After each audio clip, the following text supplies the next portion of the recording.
It's one of the best feelings in the world, having a good old spring clean and purging your overstuffed wardrobe of all the clothes you haven't worn in years.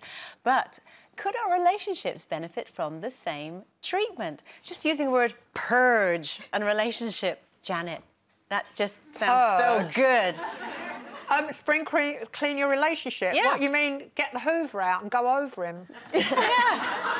You need a big Hoover. It's like chuck out your chintz, but with your chaps. Spring clean, it means evaluating it. I just think that's a recipe for a row, isn't it? So on a bank holiday, you're supposed to sit down and analyse your relationship and what's wrong with it and what's right with it and where possibly you could help it go better. What else are you going to do on a bank holiday? Well, enjoy yourself. In a relationship, I think I'm right and anything else that happens is his fault. So I'm not really into evaluating because it's my way or the wrong way.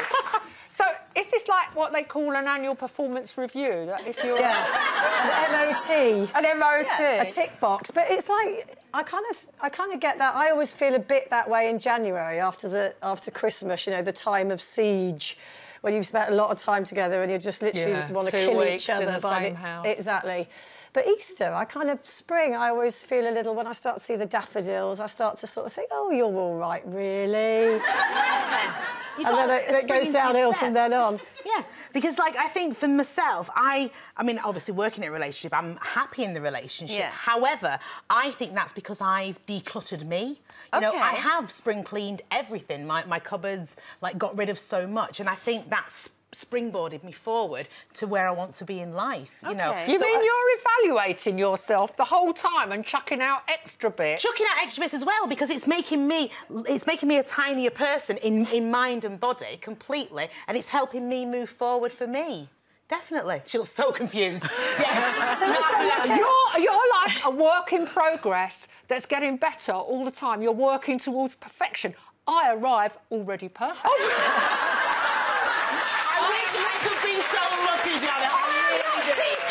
In my life. No, I realised that about myself. I really did that. I was surrounded by so much clutter in it weighs you down, doesn't it? It does, and it was time to move on. And I think, obviously, by doing that to me, it's helped my relationship. So is there a little sort of tick list that goes with this? Is there sort of certain things that you have to ask each other? Yeah. I mean, you could do that. I mean, obviously... here we go. We've got clear away negative thoughts. Yeah. Oh dear. Shower yourself in self-acceptance. Who writes this, Bilge? Honestly. Clean out your mental closet. That's what you've been doing. That's what I've done. I don't want to go into my mental closet. God knows what's down in there. A lot of skeletons, a lot of men I lied to. No.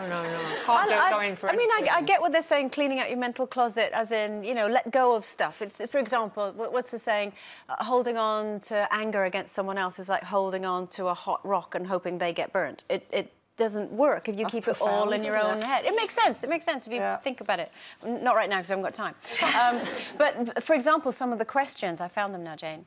If you wanted to give your relationship a spring clean, so if you and your chappy, you know, lady sitting next to each other, what positive praise do you have for your relationship? So not only bad things, good things. Just dissect it and go, right, this is the good things about. That's nice. That's so it's like a balance sheet. Well, it's how you do it. Pros you and do cons. the balance sheet pros thing. and cons, positive and negative, Are you a good team? Oh, I've lost Janet. Okay. Do you touch base regularly about what's going on in your separate day-to-day lives? Touching base is always healthy on every level. Yeah. On that level, are you happy with your sex life? Exceedingly happy, thank you very much. Okay. We'll keep quiet. Yeah. You're both going quiet. I'm not discussing that on time. Do you tend to disagree more than agree when it comes to money issues? Well, agree or disagree, there's my way and the wrong way. OK. Now, this is obviously the list that you've got here, but you could slide in, obviously, ones that are pertinent to you. My theory is, as a woman, if you earn your own money, you don't have to discuss it with anybody. Yeah, and I'm with you. I am 100% with you.